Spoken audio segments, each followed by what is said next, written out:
Bismillahirrahmanirrahim. Assalamualaikum warahmatullahi wabarakatuh.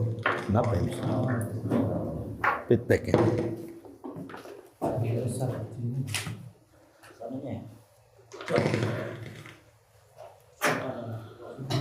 Alhamdulillah wassalatu wassalamu ala rasulillah wa ala alihi wa sahbihi wa mawalah wa la hawla wa la quwwata illa billahi wa ba'd.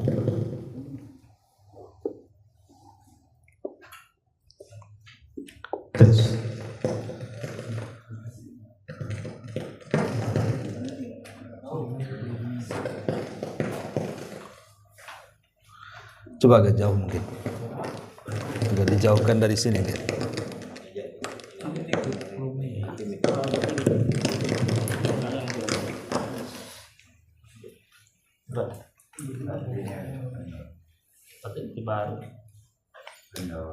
Dua-duanya rusak.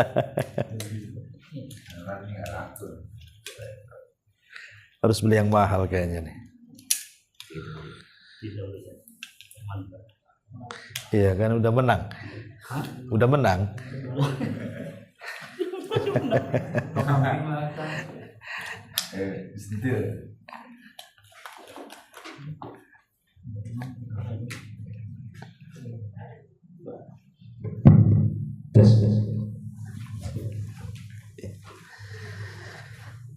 Bismillahirrahmanirrahim. Alhamdulillah wassalatu wassalamu ala rasulillah wa ala alihi wa sahbihi wa mawalah wa la hawla wa la quwwata illa billahi wa ba'd.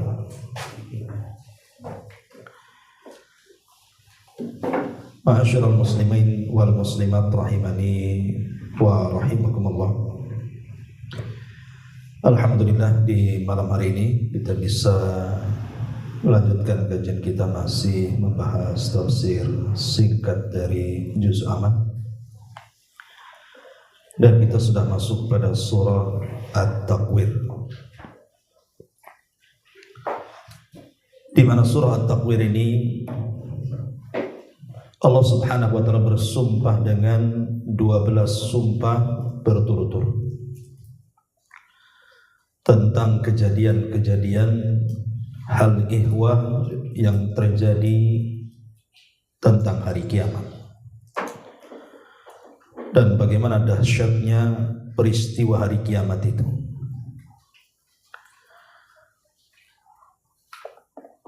Sebagaimana ayat-ayat atau surat yang sudah kita bahas sebelumnya juga banyak menceritakan tentang hal ihwal kondisi hari kiamat, termasuk surat yang kita akan bahas di malam hari ini. Di sini Allah Subhanahu wa taala berfirman, A'udzu billahi minasyaitonir rajim. Bismillahirrahmanirrahim. Idza syamsu kuwirat. Apabila matahari digulung.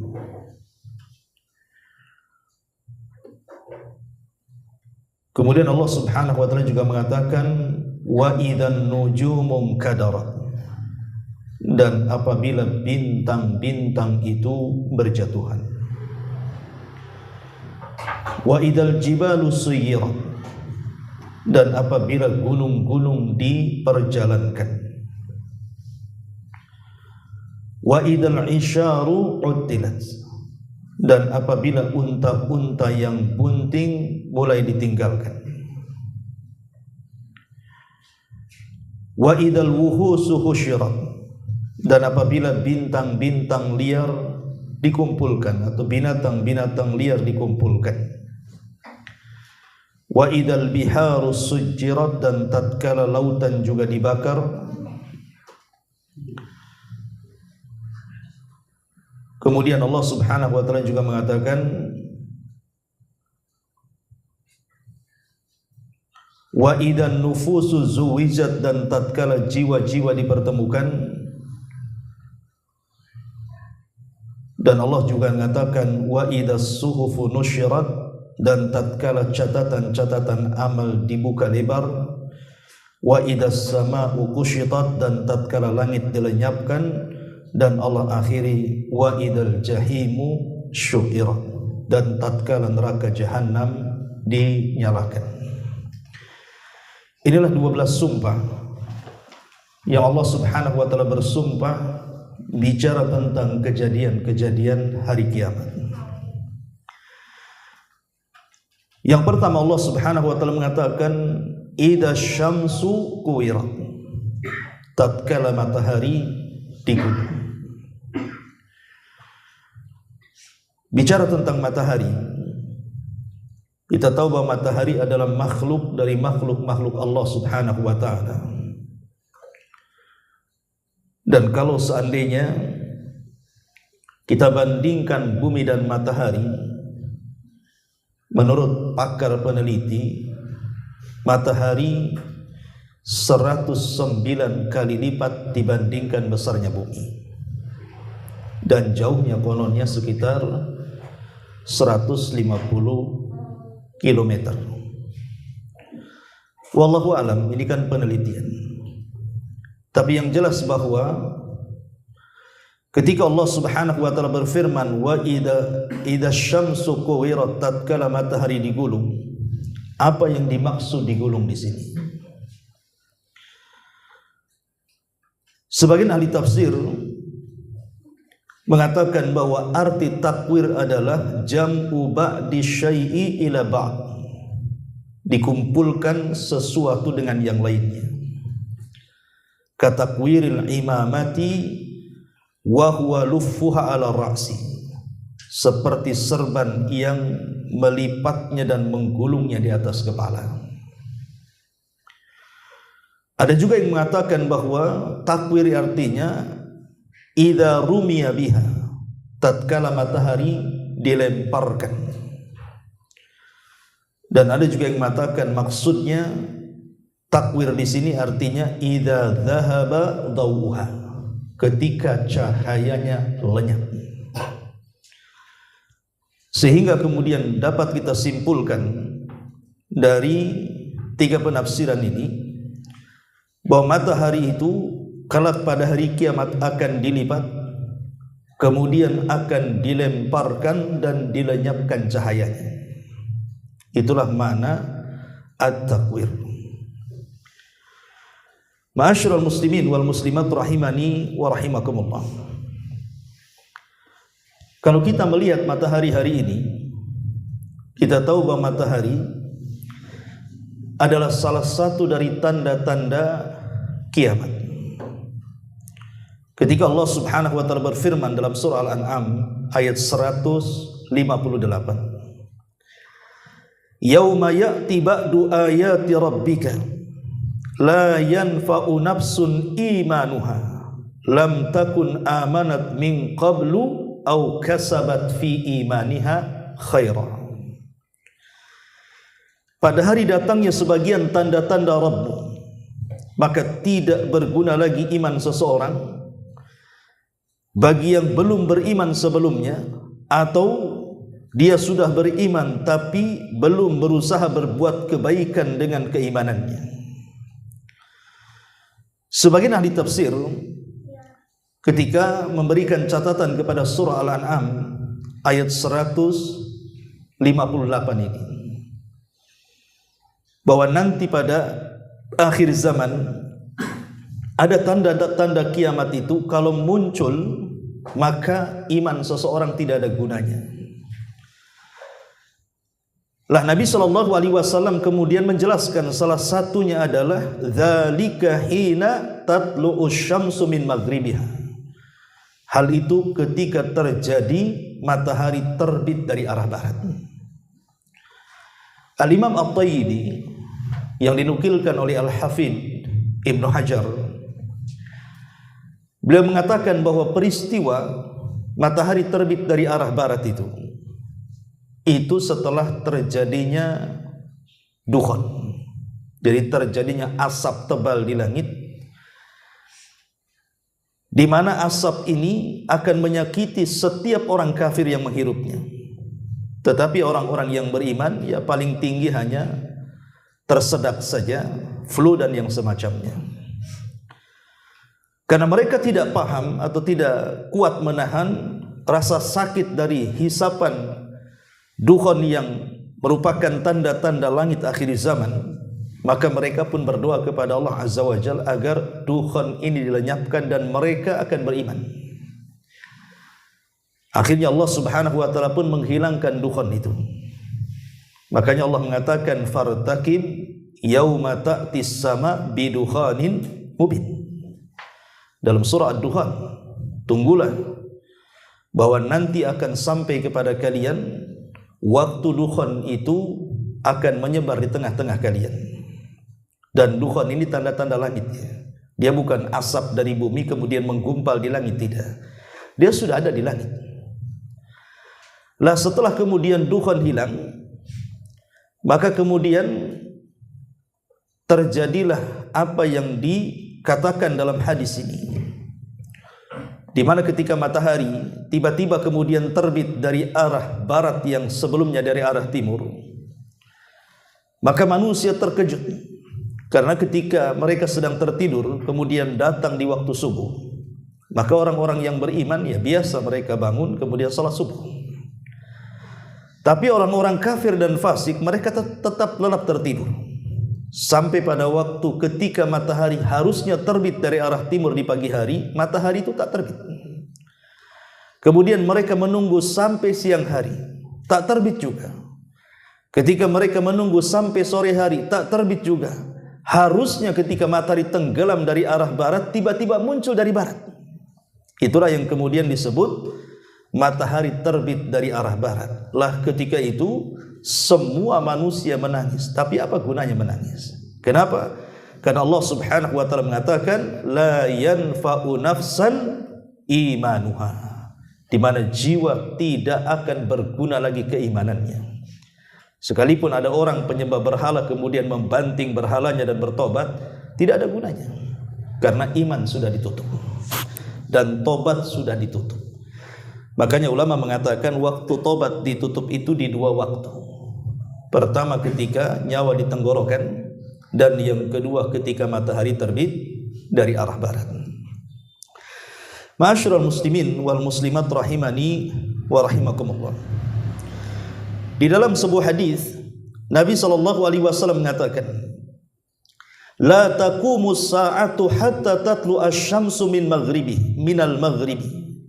فَإِذَا طَلَعَتْ فَرَآهَا النَّاسُ آمَنُوا أَجْمَعُونَ فَذَلِكَ حِينَ لَا يَنْفَعُ نَفْسًا إِيمَانُهَا لَمْ تَكُنْ آمَنَتْ مِنْ قَبْلُ أَوْ كَسَبَتْ فِي إِيمَانِهَا خَيْرًا. Kata Nabi SAW, tidak akan terjadi kiamat hingga matahari terbit dari sebelah barat.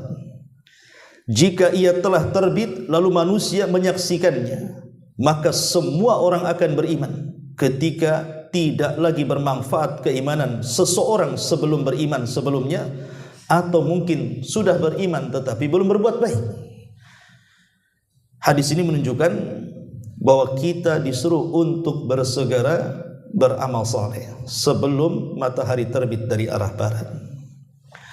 Sebenarnya matahari ini kalau kita perhatikan muncul dan tenggelam, dan itu setiap hari. Pertanyaannya, kemana matahari pergi? Apakah seperti teori yang mengemukakan bahwa matahari mengelilingi bumi? Maka disebutkan dalam riwayat Abi Dzar Al-Ghifari radhiyallahu anhu, Nabi SAW bersabda, atadruna aina tadhhabu hadhihi syamsu? Tahukah kalian kira-kira perginya matahari saat terbenam itu kemana? Qalu, maka sahabat mengatakan Allah wa rasuluhu a'lam. Sebagai adab sahabat mengatakan Allah dan Rasulnya yang tahu. Qala, maka Rasul mengatakan inna hadhihi tajri hatta tantahiya ila mustaqarriha tahtal arsy. Sesungguhnya matahari ini berjalan hingga sampai ke tempat penetapannya di bawah arsy. Fatahirru sajidatan, maka matahari pun kemudian tersungkur sujud. Fala tazalu kadzalik, dan akan terus sujud hatta yuqalu laha, sampai dikatakan kepada matahari irtafi'i irji'i min haitsu ji'ti. Maka Allah Subhanahu wa taala mengatakan, kembalilah ke tempat pertama kali engkau datang. Faturji'u fatusbihu tali'atan min matliha. Maka di waktu pagi hari matahari kembali kemudian muncul dari arah timur di tempat munculnya. Tsumma taji'u hatta tantahiya ila mustaqarriha tahtal arsy. Kemudian setelah tenggelam matahari kembali sujud di hadapan Allah di bawah arsy-Nya. Kemudian Allah juga mengatakan, irtafi'i irji'i min haitsu ji'ti, kembali ke tempat engkau terbit, maksudnya di arah timur.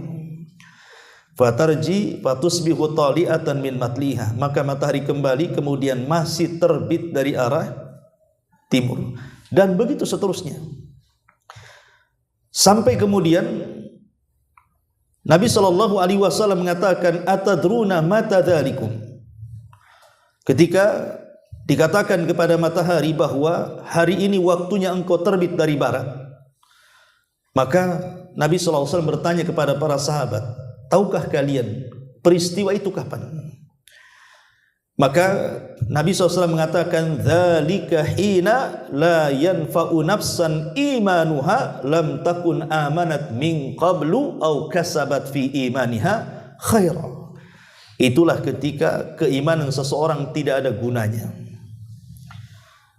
Maka Allah Subhanahu wa taala kemudian memerintahkan matahari untuk terbit dari arah barat, kebalikan dari terbit permulaannya. Dari sini kita tahu bahwa kemana matahari perginya.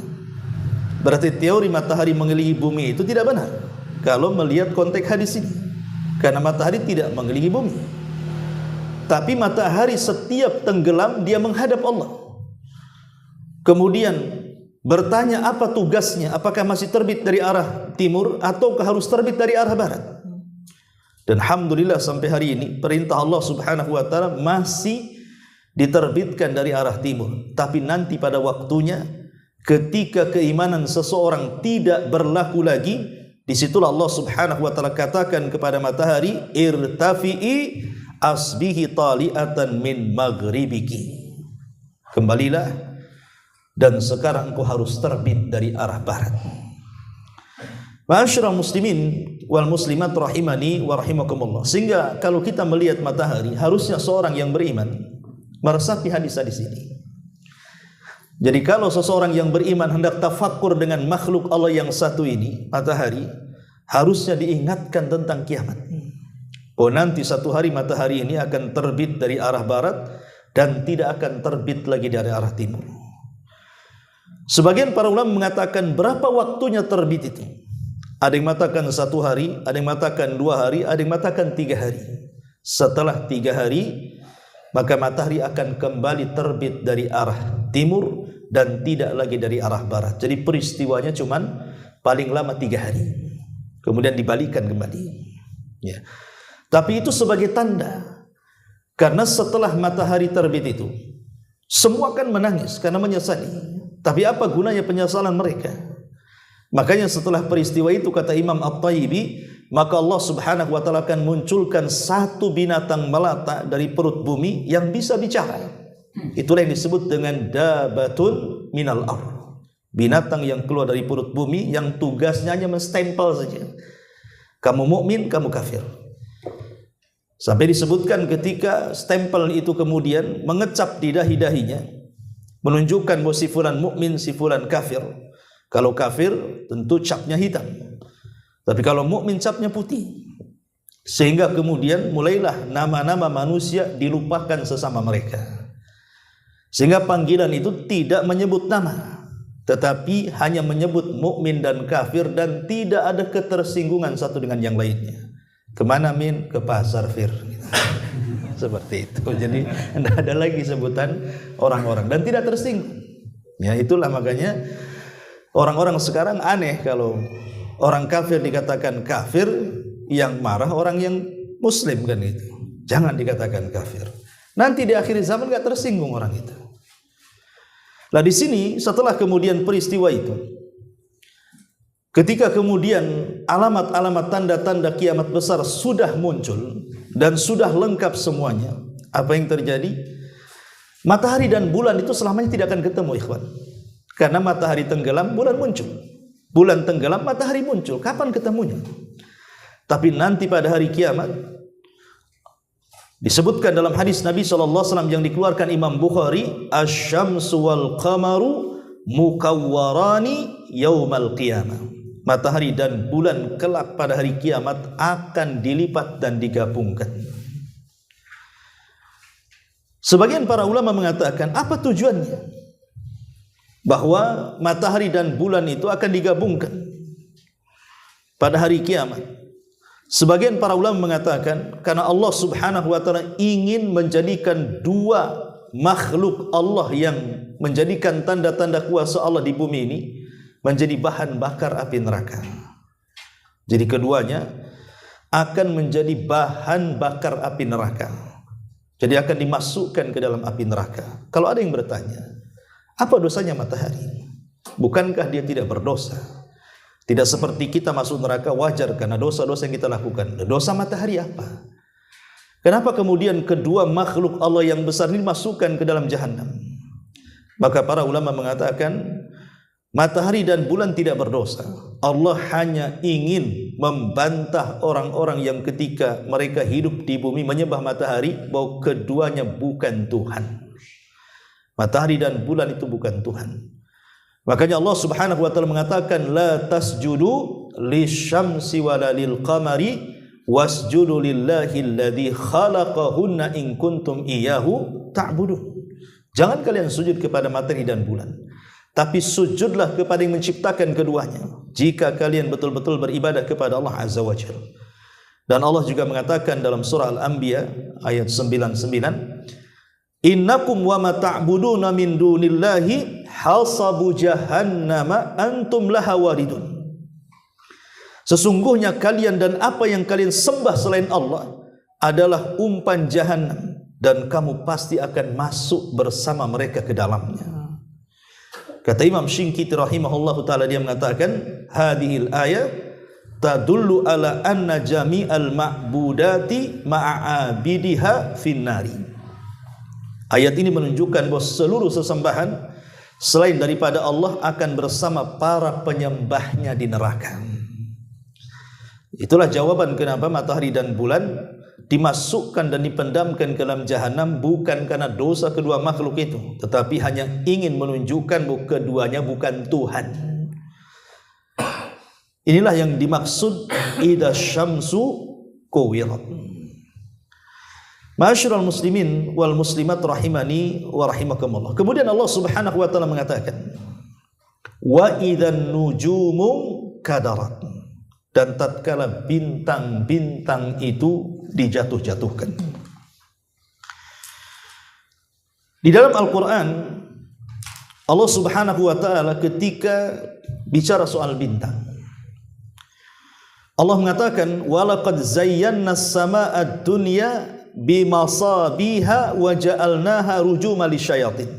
Dalam surat Al-Mulk ayat 5, Allah mengatakan, dan sungguh kami hiasi langit-langit dunia itu dengan lampu-lampu, maksudnya bintang-bintang.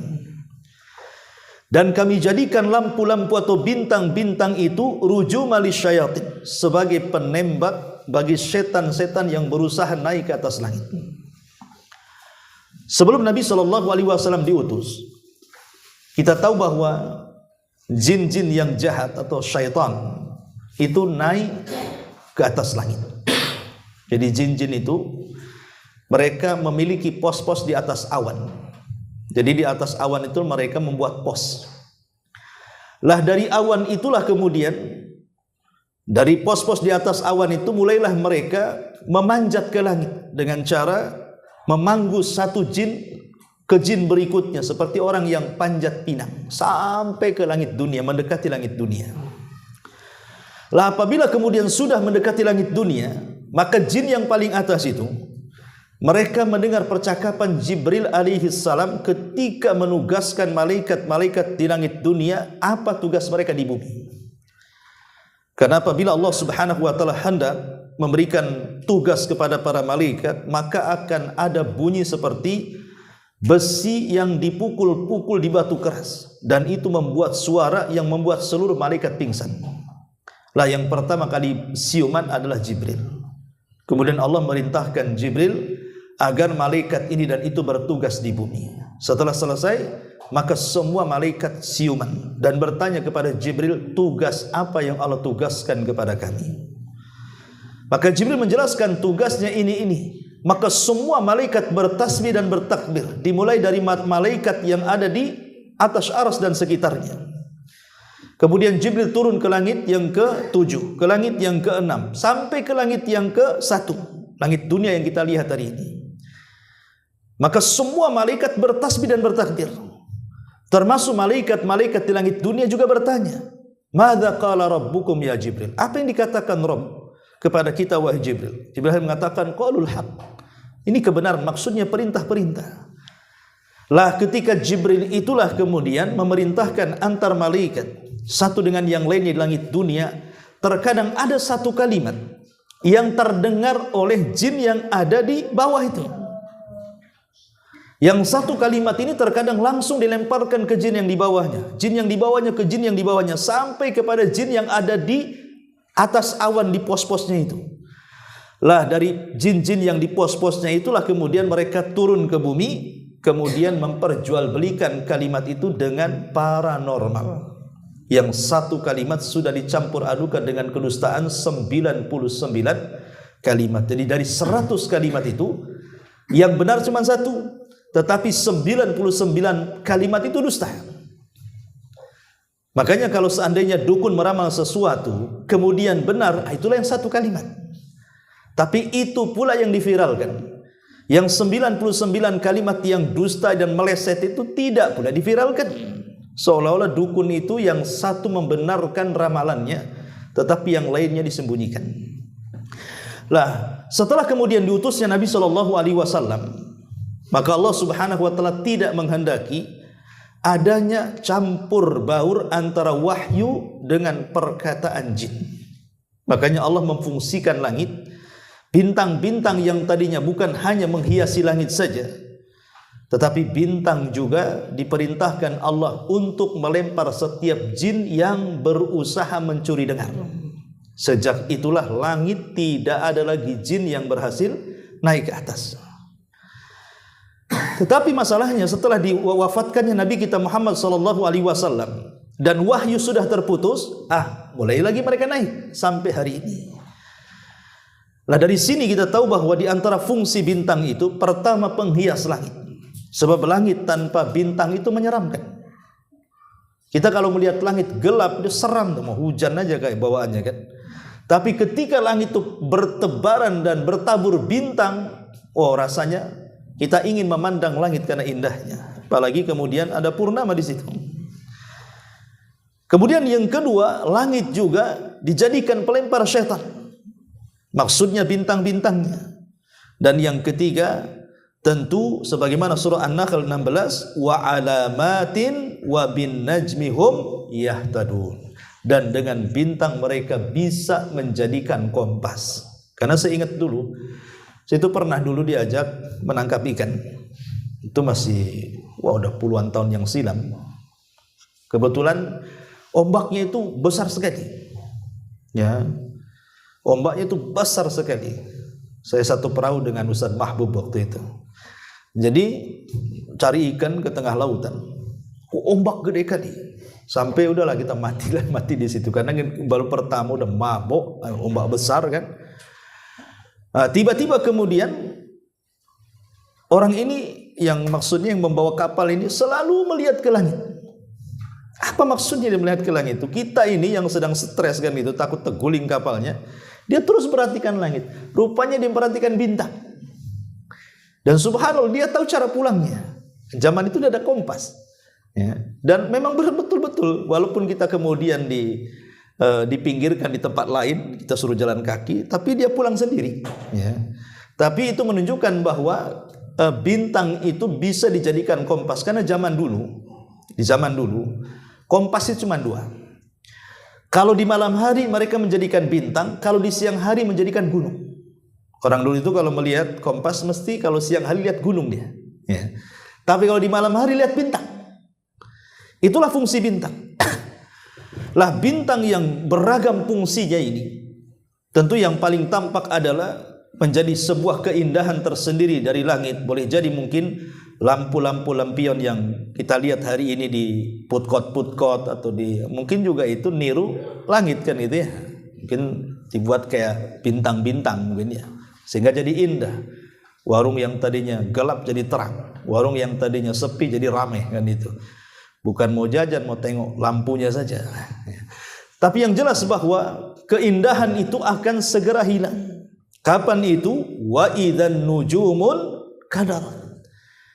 Ketika bintang-bintang itu berjatuhan. Inkadarat artinya, ada yang mengatakan inkadarat adalah tanatharat. Tanatharat itu artinya berserakan. Ya. Tapi ada juga yang mengatakan inkadarat itu artinya tasaqatat, artinya berjatuhan. Jadi bisa memiliki makna berserakan, bisa memiliki makna berjatuhan. Tapi ada juga yang memahami maksudnya inkadarat artinya taghayyarat. Taghayyar itu artinya berubah. Ya, berubah maksudnya hilang cahayanya. Sehingga Al-Imam Al-Kalbi meriwayatkan dari Atha, dia mengatakan tumtirus sama'u yawma idzin nujuman fala yabqa najmun illa waqa. Pada hari itu langit akan menurunkan hujan bintang-bintang, maka tidak tersisa satu bintang pun kecuali akan jatuh. Ya, tidak ada satu bintang pun kecuali akan jatuh. Padahal jumlah bintang siapa yang tahu? Tidak ada yang tahu jumlah bintang. Makanya ketika Nabi SAW mempermisalkan telaganya, apa kata Nabi SAW?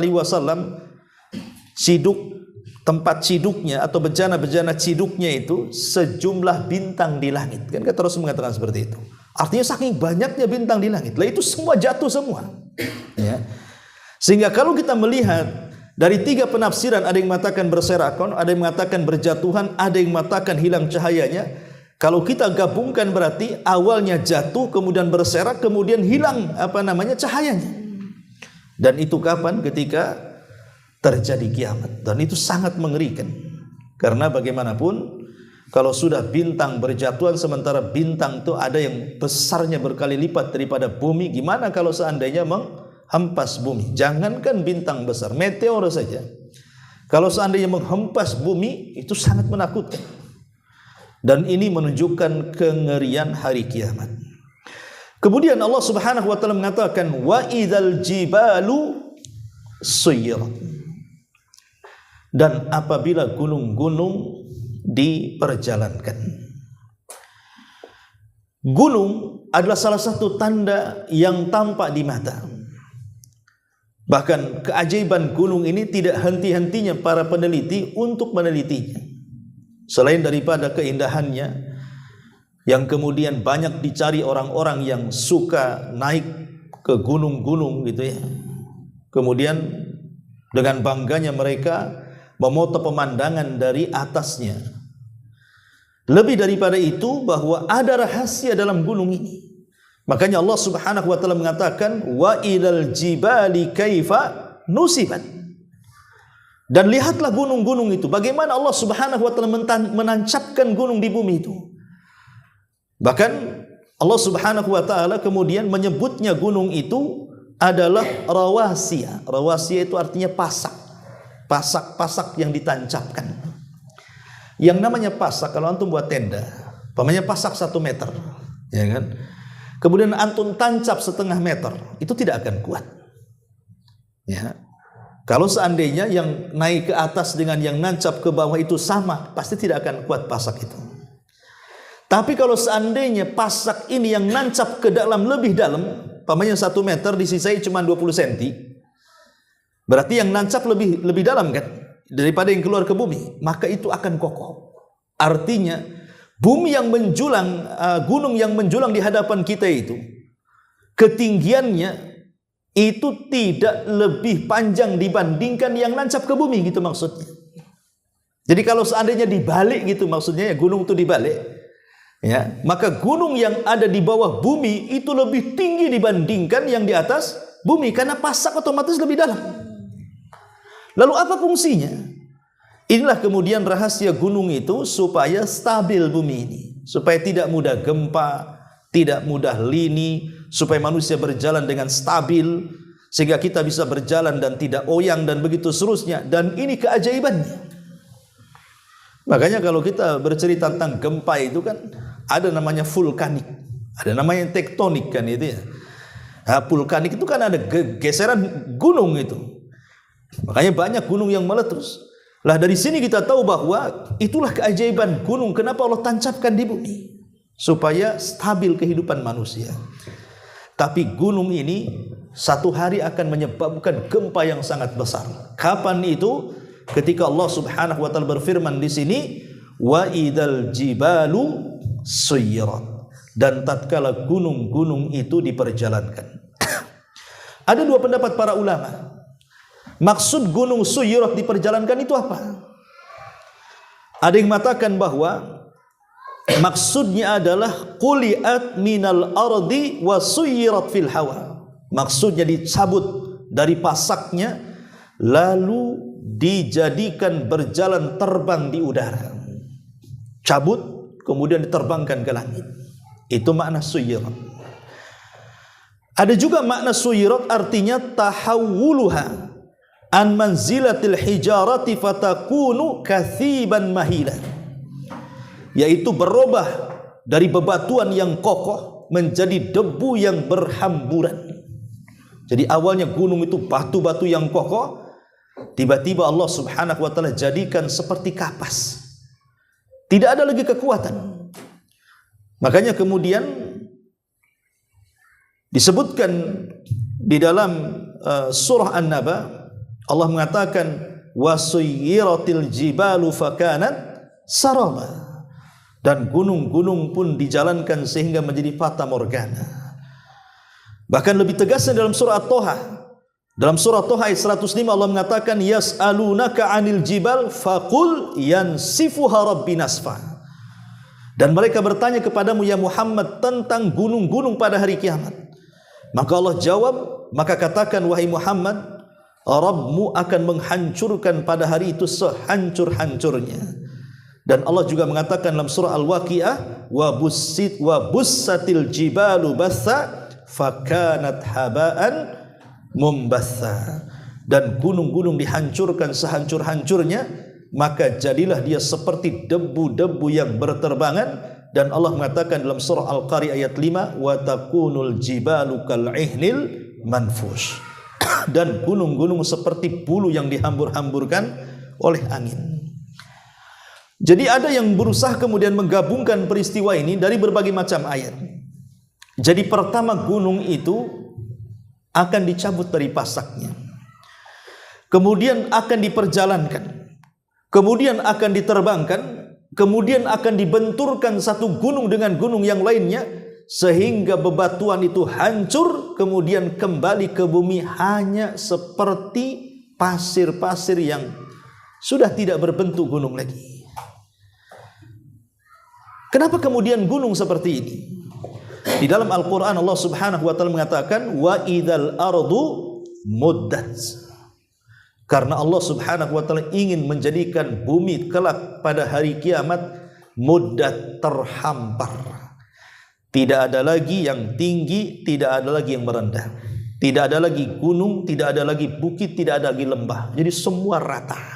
Itulah kenapa gunung dihancurkan, ya, karena disiapkan untuk tanah di padang mahsyar, ya. Kemudian Allah Subhanahu wa taala mengatakan wa idzal isyaru uttilat, dan tatkala unta-unta bunting ditinggalkan. Usyara itu dari kalimat asyara. Asyara itu artinya 10. Jadi unta yang sedang hamil 10 bulan itu namanya usyara. Wa idzal isyar, isyar itu artinya unta yang sedang bunting 10 bulan. Karena rata-rata unta itu melahirkan di usia 12 sampai 13 bulan. Jadi unta itu melahirkan biasanya usia kandungannya 12 bulan atau 13 bulan. Sehingga orang-orang dulu, orang-orang Arab yang punya unta, kalau unta itu sudah hamil sampai 10 bulan, maka mereka tidak akan mempedulikan apapun.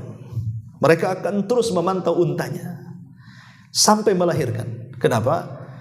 Karena bagi mereka unta itu adalah barang berharga.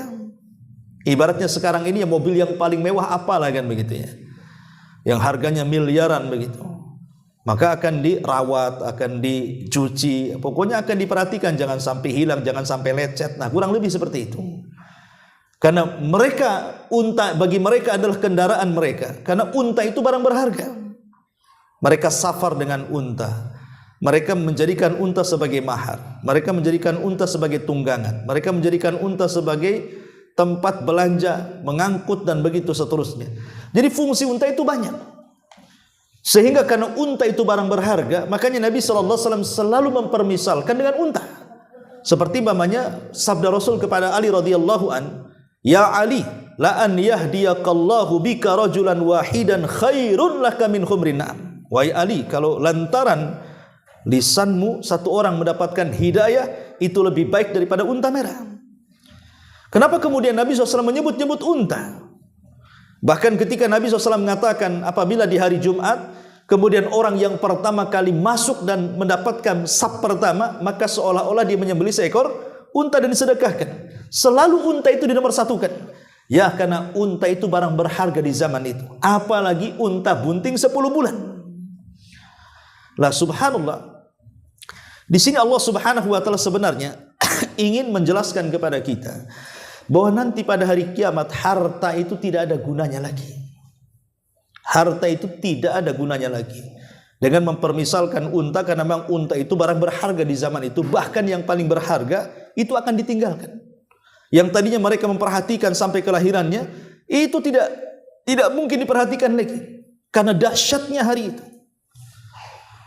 Ma'asyiral muslimin yang dimuliakan Allah Subhanahu wa taala, disebutkan dalam sebuah hadis, Nabi SAW mengatakan, "La taqumu sa'atu hatta yakthura fikumul malu, fayafidhu hatta yuhimma rabbul mal man yakbaluhu minhu sadaqah wa yud'a ilaihi rajul fayaqul ya arab li fihi."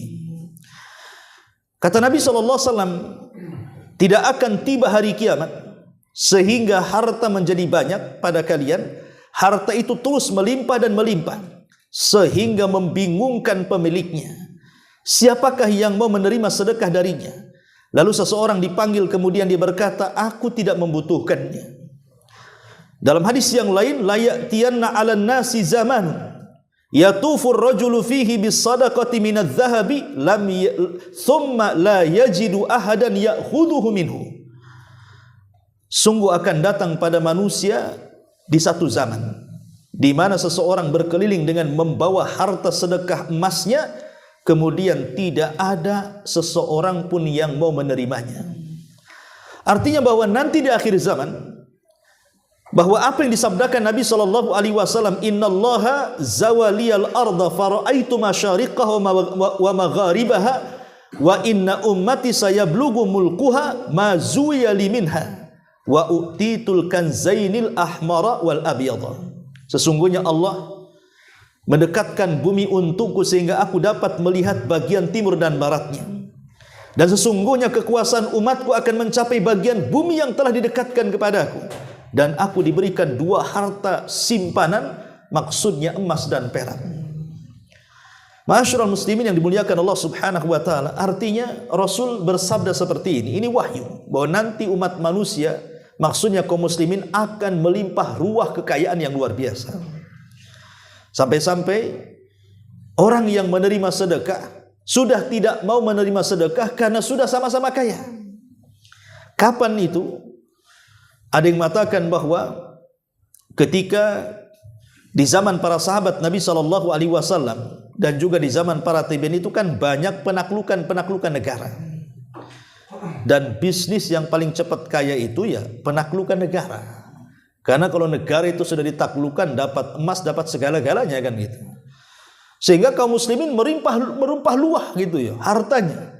Ketika Romawi kemudian ditaklukkan kaum muslimin, Persia ditaklukkan kaum muslimin, dan kedua-duanya gudang emas dan perak. Ada yang mengatakan bahwa Persia itu adalah gudangnya perak, adapun Romawi gudangnya emas. Ya, jadi ketika dua negara ditaklukkan, maka kaum muslimin itu berlimpah ruah. Luar biasa. Tapi ma'asyiral muslimin yang dimuliakan Allah Subhanahu wa taala. Tapi nanti di akhir zaman kondisinya jauh lebih dahsyat lagi, di mana kaum muslimin akan mendapatkan kekayaan yang belum pernah seumur diciptakan Adam sampai kiamat dibangkitkan, kemakmuran yang luar biasa. Kapan itu? Di masa Al-Mahdi berkuasa dan di masa Isa bin Maryam berkuasa.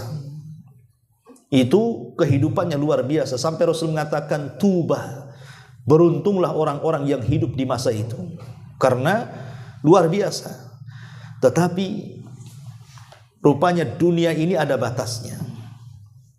Disebutkan oleh Al-Hafidz Ibnu Hajar rahimahullahu taala, saat tanda-tanda kiamat terakhir datang. Apa tanda-tanda kiamat terakhir? Munculnya api dari Hijaz. Munculnya api dari Hijaz Yaman. Dan itu sudah diteliti oleh NASA. Memang di bawah negeri Yaman, khususnya Aden itu memang banyak larva. Lebih banyak dibandingkan negara-negara yang lainnya. Artinya itu Yaman itu kota panas. Ya. Jadi nanti api itu akan keluar dari perut Aden Yaman dan akan menggiring manusia. Saat penggiringan inilah manusia sudah tidak peduli dengan harta yang ditinggalkannya. Yang penting mereka selamat. Ya. Jangankan cerita kemudian tanda-tanda akhir kiamat besar kan. Bahkan saya mendapatkan kisah-kisah di orang-orang yang terkena musibah gempa waktu saya ke Lombok itu. Ya, hampir 1 bulan saya di sana itu. Ada orang-orang yang bercerita di mana mengatakan, Ustadz, itu waktu terjadi gempa, orang sudah tidak peduli lagi kepada mobil mewahnya, tidak peduli lagi kepada rumah megahnya. Yang ada di otak mereka itu kayaknya kiamat.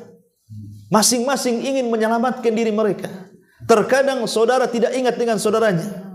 Terkadang anak tidak ingat ibunya katanya. Karena sudah panik masalahnya. Ya. Itu baru gempa gitu ya. Lah bagaimana ini tanda-tanda kiamat besar, munculnya api yang menggiring manusia ke tempat mahsyarnya. Makanya di sini Allah seolah-olah ingin mengatakan wa idzal isyaru uttilat di sini. Wa idzal isyaru uttilat, dan tatkala unta-unta bunting ditinggalkan, maksudnya ini kinayah bahwa nanti pada hari kiamat harta itu sudah tidak menjadikan acuan lagi. Yang penting orang selamat, ditinggalkan semuanya. Ya. Kemudian Allah Subhanahu wa taala mengatakan, dan ini menunjukkan apa? Kengerian hari kiamat. Kemudian Allah Subhanahu wa taala mengatakan wa idzal wuhusu husyirat. Bolehlah di sini berpindah kepada kiamat, tanda-tanda peristiwa kiamat setelah kematian. Kalau yang tadi itu kan sebelum kiamat besar, kehancuran alam semesta. Ini mulai berpindah setelah kehancuran alam semesta, hari kebangkitan. Allah Subhanahu wa taala mengatakan wa idzal wuhusu husyirat, dan tatkala binatang-binatang liar dikumpulkan. Ya tentu di sini ada mafhum aulawi ya. Maksudnya mafhum aulawi itu, lalu kemana binatang-binatang jinak? Maka seolah-olah Allah ingin mengatakan binatang buas saja akan dikumpulkan, apalagi binatang jinak. Artinya semua binatang akan dibangkitkan. Jadi kalau betul kisah-kisah adanya dinosaurus dan yang semacamnya, itu akan dibangkitkan juga tuh. Ya, kalau memang betul ada binatang-binatang yang zaman purbakala gitu ya. Kalau memang betul itu, maka akan dibangkitkan semuanya, karena tidak ada satu hewan pun kecuali akan dibangkitkan. Jadi gambarannya mungkin kalau boleh digambarkan, saat manusia itu dibangkitkan, maka boleh jadi di sampingnya ada binatang yang dibangkitkan. Boleh jadi harimau dibangkitkan di sampingnya, gajah di sampingnya, dinosaurus di sampingnya. Namanya hari kebangkitan. Semua dibangkitkan. Ya. Untuk apa? Untuk proses hisab. Lah, binatang inilah yang pertama kali dihisab sebelum manusia. Jadi mereka akan ditempatkan di arasat, disaksikan oleh manusia bagaimana Allah Subhanahu wa taala akan membuat keadilan seadil-adilnya. Maka disebutkan dalam hadis Nabi sallallahu alaihi wasallam, yaqdillahu baina khalqihi al-jinna wal insa wal bahaim. Allah akan memutus perkaranya di antara makhluknya dari kalangan jin, manusia, bahkan binatang-binatang. Wa innahu la yuqadu yawma idin al-jamma minal qarna. Bahkan akan digiring binatang yang bertanduk dengan binatang yang tidak bertanduk. Kemudian Allah katakan kepada binatang yang tidak bertanduk, ambil tanduknya, tanduk sebanyak dia menanduk kamu di dunia. Artinya bahwa ini sebuah percontohan. Ya, namanya binatang satu dengan yang lain itu kan saling menyakiti. Terkadang saling memakan satu dengan yang lainnya kan gitu. Ya, lah tentu juga ada proses hisabnya di sini untuk menunjukkan bahwa Allah tidak suka dengan kezaliman dan Allah suka dengan keadilan. Disitulah mahkamah keadilan yang sesungguhnya. Tetapi tentu alam binatang akan berbeda dengan alam jin dan manusia karena mereka bukan makhluk yang mukallaf. Mereka tidak diwajibkan sholat, puasa, zakat, akal pun tak punya. Sehingga mereka hanya diproses dari segi kezalimannya saja. Kemudian dihisab, ya, kemudian terjadi qisas, tapi tidak dimasukkan ke dalam neraka. Jadi setelah terjadi hisab dan qisas, maka Allah Subhanahu wa taala mengatakan kuni turaba, jadilah kalian tanah. Maka semua binatang menjadi tanah. Lah orang-orang kafir yang menyaksikan ketika itu, mereka pun berteriak dan mengatakan, ya laitani kuntu turaba. Duhai kiranya kami menjadi tanah seperti binatang-binatang itu. Mungkin mustahil. Manusia ada hisabnya. Itulah makna wa idzal wuhusu husyirat. Ada juga yang mengatakan maksudnya wa idzal wuhusu husyirat itu nanti pada menjelang kiamat, maka manusia binatang satu dengan yang lainnya itu tidak akan saling menerkam. Jadi nanti mendekati kiamat, antara harimau, antara kijang, antara buaya, antara gajah, antara apa saja binatang itu semua menjadi akur. Ya.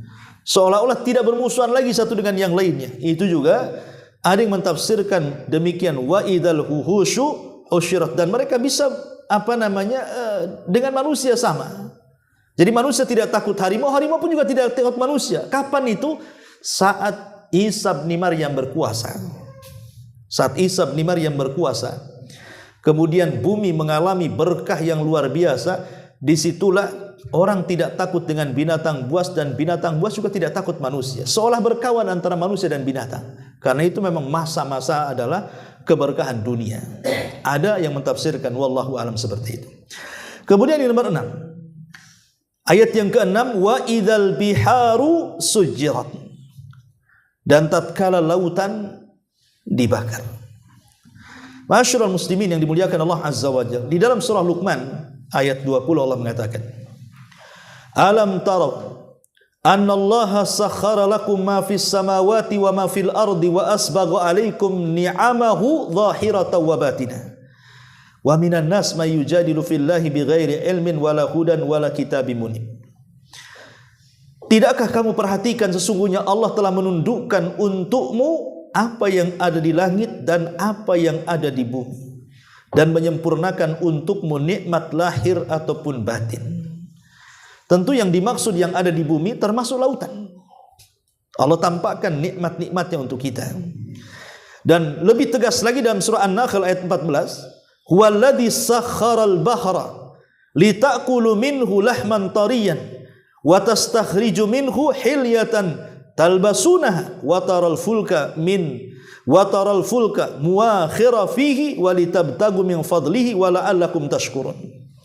Dan dialah Allah yang telah menundukkan lautan untukmu agar kamu dapat memakan daripadanya daging yang segar, maksudnya ikan, dan agar kamu mengeluarkan dari lautan berbagai macam perhiasan yang bisa kau pakai, dan kamu melihat bagaimana bahtera berlayar padanya, dan supaya kamu mencari keuntungan dari karunia-Nya, dan supaya kamu bersyukur kepada Allah Subhanahu wa taala. Dari dua ayat ini kita bisa simpulkan kalau bicara lautan. Pertama, Allah Subhanahu wa taala telah tundukkan lautan yang bergelombang-gelombang ombaknya kepada kita. Secara naluri nampaknya kita tidak bisa melawan lautan.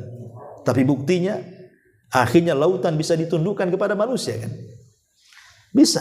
Sampai ada istilah nelayan yang handal itu belum dikatakan handal sampai dia melawan ombak. Kalau dia sudah bisa melawan ombak berarti jadi nelayan. yang handal. Kalau masih takut ombak, jangan jadi nelayan, pasti tenggelam. Ya. Dan ini nikmat ya. Allah tundukkan lautan itu nikmat. Ini yang pertama. Kemudian yang kedua, Allah Subhanahu wa taala memberikan kemudahan bagi kapal-kapal untuk membelah ombak lautan yang sangat ganas. Ada lautan itu sampai meter-meteran tuh ombaknya kan. Tapi bagaimana kapal-kapal itu bisa berlayar dan selamat? Ya, kalaupun ada satu dua yang tenggelam itu apesnya ada takdir kan. Tapi umumnya kan, lihat kapal-kapal itu di mana-mana ada.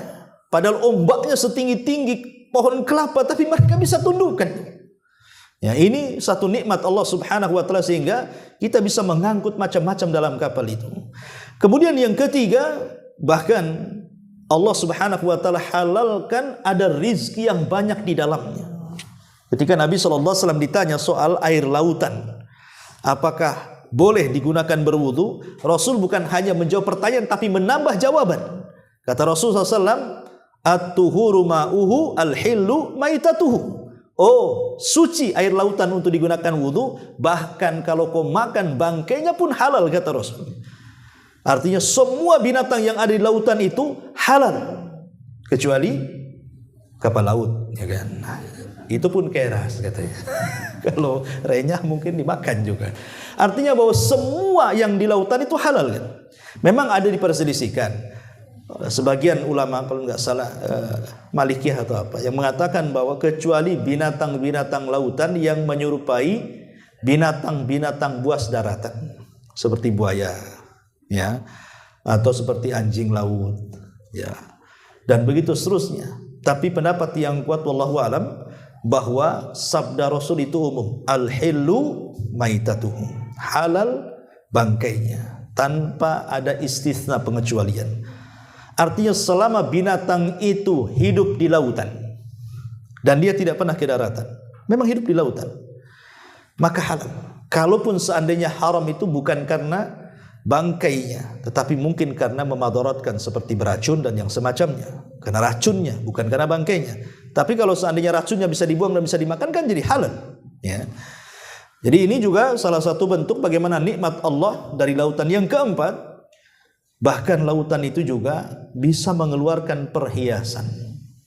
Dari lautan ini mutiara-mutiara kan gitu, ya, keluar dan itu jadi perhiasan manusia. Bahkan lebih daripada itu, bisa mengeluarkan banyak keuntungan yang melimpah. Gas-gas dan yang begitu seterusnya itu kan diambil di lautan tuh. Ya, minyak-minyak akhirnya jadi pertamax, pertalite, ya. Sekarang harus pakai barcode lagi. Jadi akhirnya kan semuanya itu dari lautan. Kalau kita cerita nikmat lautan luar biasa, belum lagi keindahannya, ya, keindahan lautan. Sampai banyak para pelukis yang hebat-hebat tuh rata-rata mereka melukis lautan, melukis sungai dan yang semacamnya. Tapi keindahan itu akan berubah. Kapan itu? Ketika Allah Subhanahu wa taala firmankan di sini, wa idzal biharu sujjirat, tatkala lautan dibakar. Apa maksudnya? Sebagian para ulama mengatakan makna sujjirat artinya ukidat. Ukidat itu artinya dinyalakan. Itu makna daripada sujjirat.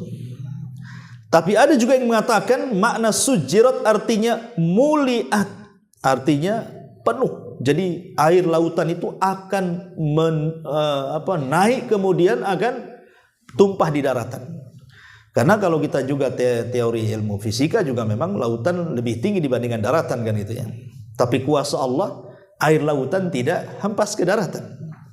Ya kan? Lautan kan lebih tinggi dibandingkan daratan. Dan lautan lebih luas dibandingkan daratan. Dia lebih tinggi dan lebih luas. Tapi dengan izin Allah Subhanahu wa taala, lautan belum boleh untuk menerpa daratan. Tapi nanti suatu hari Allah Subhanahu wa taala akan menjadikan lautan menenggelamkan daratan. Kapan itu? Hari kiamat.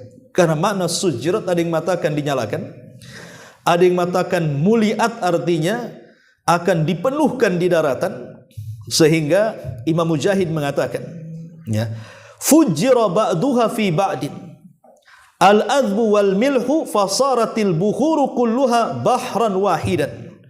Maksudnya fujirat di sini meluap sehingga bercampur satu dengan yang lainnya, di mana air sungai yang tawar akan bercampur dengan air asin lautan, maka jadilah seluruh daratan menjadi lautan. Jadi akan digabungkan antara sungai dengan lautan, kemudian mengepung daratan. Itu kata Imam Mujahid. Ya. Kemudian Ibnu Abbas radhiyallahu anhu mengatakan, maksudnya uqidat fasarat naran tadtarib. Lautan yang dinyalakan itu hingga menjadi api yang bergejolak. Ya, memang isinya kan memang lautan itu kan api isinya. Ya, gas-gas itu semua ada di lautan kan itu. Maka nanti lautan itu akan berubah menjadi lautan api. Dan dikatakan Imam Qatadah, "Dhahaba ma'uha falam yabqa fiha qatrah." Maksud fujirat artinya kering airnya sehingga tidak tersisa meskipun hanya setetes dari air lautan. Jadi nanti akan terjadi kekeringan sampai air lautan pun tidak ada lagi air. Itu ada yang memaknai makna fujirat. Jadi apabila kita kompromikan dari beberapa tafsiran ini, maka kondisi air lautan itu pertama, tatkala terjadi hari kiamat, maka air lautan akan meluap dulu. Kemudian meluber, lalu bergabung antara air sungai dan lautan, antara air asin dan tawar, kemudian Allah menyalakan air tersebut, kemudian Allah Subhanahu wa taala membakar semua air satu dunia sampai tidak tersisa satu tetes pun. Itu makna fujirat dalam ayat ini. Kan ngeri ikhwatu fiddin yang dimuliakan Allah Subhanahu wa taala. Kemudian Allah Subhanahu wa taala mengatakan setelah itu sumpah berikutnya, wa idzal biharu fujirat.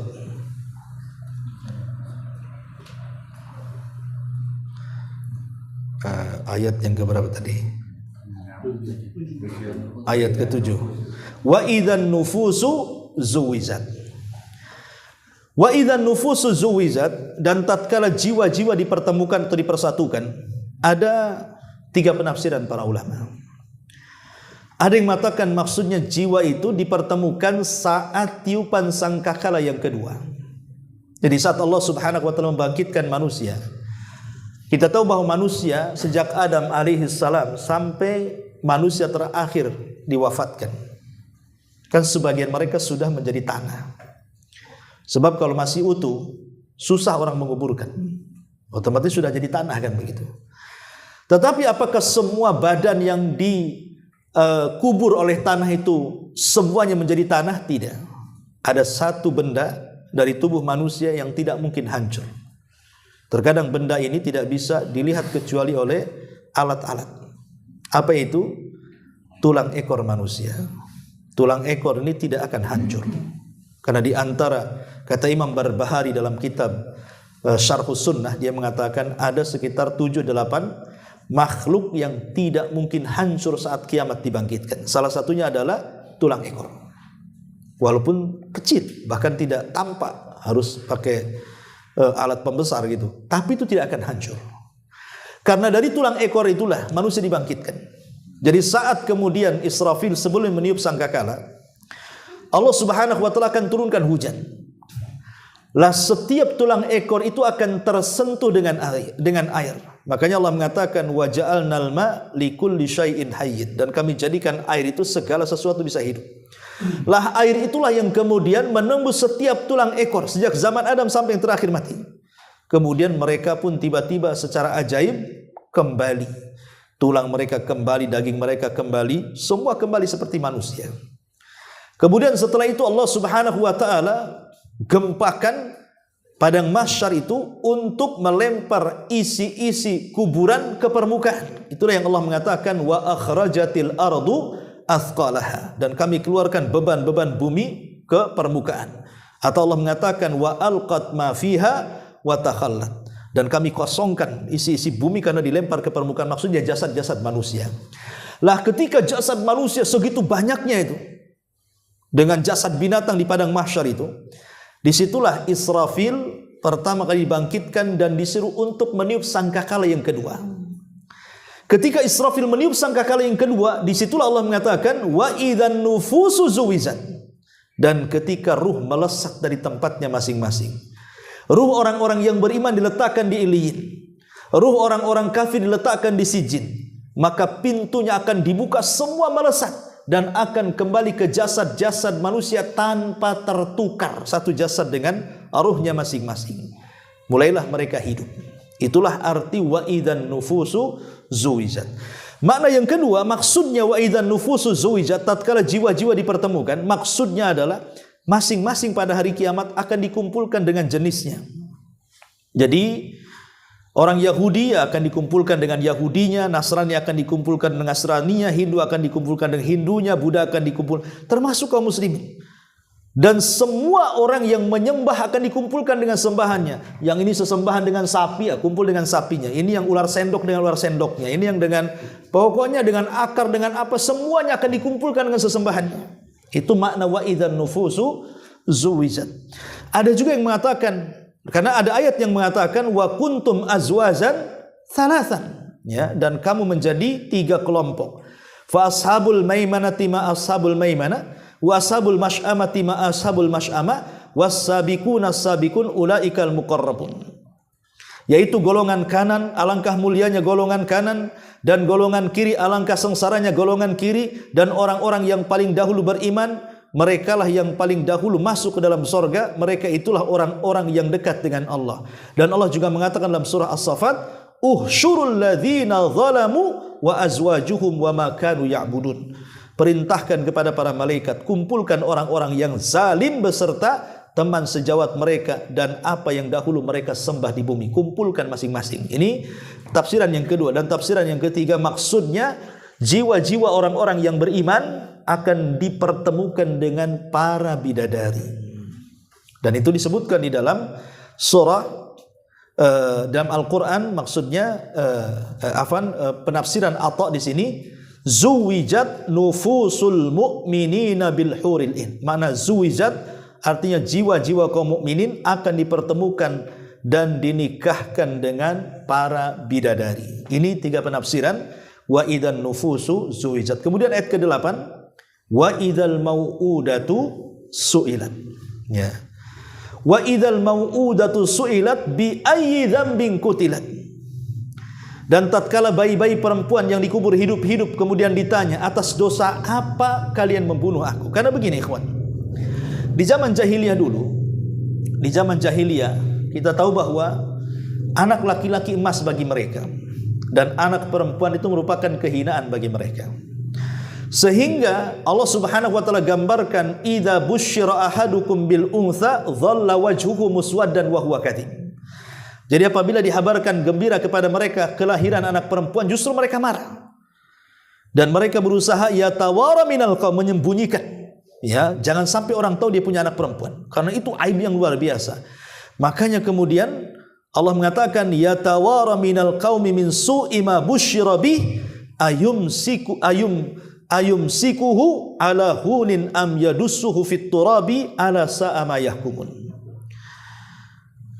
Di sini Allah Subhanahu wa taala mengatakan, dan dia menyembunyikan dari orang banyak disebabkan kabar buruk yang disampaikan kepadanya. Apakah dia akan memelihara dengan menanggung kehinaan ataukah membenamkan ke dalam tanah sebagai bentuk menghilangkan kehinaan? Ingatlah alangkah buruk putusan mereka terhadap apa yang mereka lakukan. Jadi sebagian orang-orang jahiliyah Arab, mereka banyak mengubur anak wanita hidup-hidup. Hanya sedikitlah yang berakal yang mereka mau merawatnya walaupun mereka di atas kehinaan. Makanya kemudian Allah Subhanahu wa taala turunkan agama Islam untuk memuliakan wanita. Sehingga Allah Subhanahu wa taala samakan derajat wanita dengan laki-laki. Walahunna mithlu ma walahunna, dan bagi mereka perempuan itu sama kedudukannya dengan laki-laki. Artinya tidak boleh seseorang itu melebihkan satu dengan yang lainnya kecuali di atas ketakwaannya. Lah sejak itulah maka setaralah wanita dan laki-laki ketika kedatangan Islam. Makanya kemudian ayat-ayat mengancam ketika itu kepada orang-orang jahiliyah. Salah satunya ayat ini. Nanti pada hari kiamat bayi-bayi itu akan datang kepada Allah dan mengatakan, atas dosa apa kau bunuh aku? Ibnu Abbas radhiyallahu anhu mengatakan, orang-orang yang dibunuh itu maka mereka akan datang menghadap Allah tanpa kepala. Walaupun ketika di dunia tidak dibunuh di penggal kepalanya. Boleh jadi mungkin diracun, boleh jadi mungkin digantung, boleh jadi mungkin dicekik, boleh jadi mungkin dipukul dan begitu seterusnya. Tapi nanti ketika menghadap Allah, kepala mereka hilang. Mereka datang menghadap tanpa kepala. Di mana kepalanya? Kepalanya dipegang di tangan kanannya dan tangan kiri menyeret pembunuhnya. Kemudian dia akan mengatakan di hadapan Allah, "Ya Rabb, sal hadza lima qatalani." Ya Rabb, tanya orang ini kenapa dia bunuh aku. Ya, tanya orang ini kenapa dia bunuh aku. Ya. Kalau dia bisa menjawab dengan mengatakan aku membunuh dia karena dia orang kafir, aku membunuh dia dalam peperangan ya Rabb, berarti yang masuk surga yang diseret. Dan yang hilang kepalanya ya memang pantas mati karena dia orang kafir melawan orang Islam. Kan itu ya. Tapi kalau bukan itu alasannya, tidak ada alasan yang bisa kemudian dikemukakan di hadapan Allah, maka orang yang dibunuh akan meminta pertanggungjawaban dan mengatakan sal hadza lima qatalani. Tanya orang ini kenapa dia bunuh saya. Ya. Subhanallah, tradisi jahiliyah ini, kalau orang-orang jahiliyah ini masihlah menghormati bayi-bayi laki-laki. Tapi hari ini jahiliyah di atas kejahiliyahan. Anak laki-laki pun dibuang.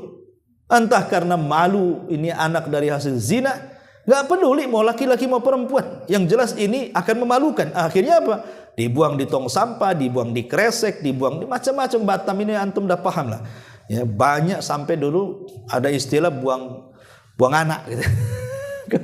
Jadi ada istilah zaman dulu itu kalau orang-orang Malaysia, orang-orang Singapura mau gugurin kandungan, ke Batam, tempat buang anak katanya kan. Nah, padahal kan itu oknum, tidak benar kan itu ya. Ya. Alhamdulillah. Ya, kita lihat Batam semakin bagus. Ya. Sedikit maksiat dan sekarang subhanallah ya, kajian di mana-mana, masjid penuh. Ya, bahkan ada kawan saya itu orang Padang di Tiban itu. Baru pulang dari Padang. Nggak bisa katanya di kampung saya Ustaz. Masjid kosong, masih banyak di sini kan. Dia bilang, di sini 5 waktu penuh katanya di Tiban nih. Di kampung saya tak ada orang katanya. Jadi alhamdulillah kan dari satu sisi kan kita mulai meningkat ibadahnya. Ya, mudah-mudahan juga makin meningkat dan meningkat sehingga betul-betul dipenuhi dengan orang-orang yang kembali kepada Al-Qur'an dan Sunnah. Tapi yang jelas bahwa di sini bagaimana orang-orang sekarang meniru orang-orang jahiliyah dan mengatakan wa idzal mau'udatu su'ilat bi ayyi dzambin qutilat. Kemudian yang 10 ya, kita cepat saja karena waktu. Wa idzas suhufu nusyirat. Dan tatkala catatan-catatan amal dibuka lebar. Kapan itu? Ketika tatayyurus suhuf, ketika suhuf diterbangkan. Kemudian manusia disuruh untuk mengambil catatannya masing-masing. Dan Allah mengatakan wa kullu insanin alzamnahu ta'irahu fi unuki wa nukhriju lahu yaumal qiyamati kitaban yalqahu mansyura. Dan tiap-tiap manusia telah kami tetapkan amal perbuatannya sebagaimana tetapnya kalung pada lehernya, dan kami keluarkan baginya pada hari kiamat sebuah kitab yang dijumpai terbuka. Dan di situ wa kullu syai'in fa'aluhu fi zubur wa kullu saghirin wa kabirin mustatar. Dan segala yang telah mereka perbuat tercatat dalam buku-buku catatan, dan segala urusan yang kecil maupun yang besar semuanya tertulis. Artinya tidak ada yang tersisa kecuali ada pertanggungjawabannya. Kemudian yang nomor 11 wa idzas sama'u kusyitat, dan tatkala langit dilenyapkan. Artinya langit akan dipecah, diretakkan dulu ya. Kemudian malaikat-malaikat akan turun ya. Kemudian setelah itu akan dipecahkan secara total. Kemudian setelah itu langit akan digulung. Karena kalimat kusyitat ya, artinya qala'an syiddatin, mencabut sesuatu yang sangat melengket. Itu artinya kusyitat, artinya dicabut ya. Al-Qurtubi mengatakan maksudnya adalah fas-sama'u tuqsyatu kama yuqsyatul jildu anil kamsi wa ghairu. Maka langit pun dicabut sebagaimana kulit dicabut dari domba dan hewan lainnya. Jadi artinya langit akan digulung oleh Allah Subhanahu wa taala dan tercabut dan akan lemah, dan para malaikat akan turun semuanya. Dan Allah mengatakan yang terakhir wa idzal jahimu syu'irat, dan tatkala neraka jahanam dinyalakan. Lah 12 sumpah apa yang wa idzal jannatu uzlifat, dan tatkala surga didekatkan. Lah di sini ada 12 sumpah ini untuk apa coba? Maka Allah akhiri dengan kalimat alimat nafsun ma akhdarat. Setiap jiwa mengetahui apa yang telah dikerjakannya. Artinya bahwa sumpah-sumpah ini sebagai jawabannya bahwa semua manusia akan dipertanggungjawabkan kelak pada hari kiamat. Karena orang-orang kafir jahiliyah, mereka mengingkari adanya hari kiamat, mereka mengingkari adanya hari kebangkitan, mereka mengingkari adanya hari pembalasan. Makanya turunlah ayat ini sebagai bentuk jawaban pengingkaran orang-orang kafir jahiliyah. Wallahu alam. Karena waktu juga mudah-mudahan ada manfaatnya. Subhanaka wa bihamdika asyhadu an la ilaha illa anta astaghfiruka wa atubu ilaik. Allahu ta'ala. Assalamualaikum warahmatullahi wabarakatuh.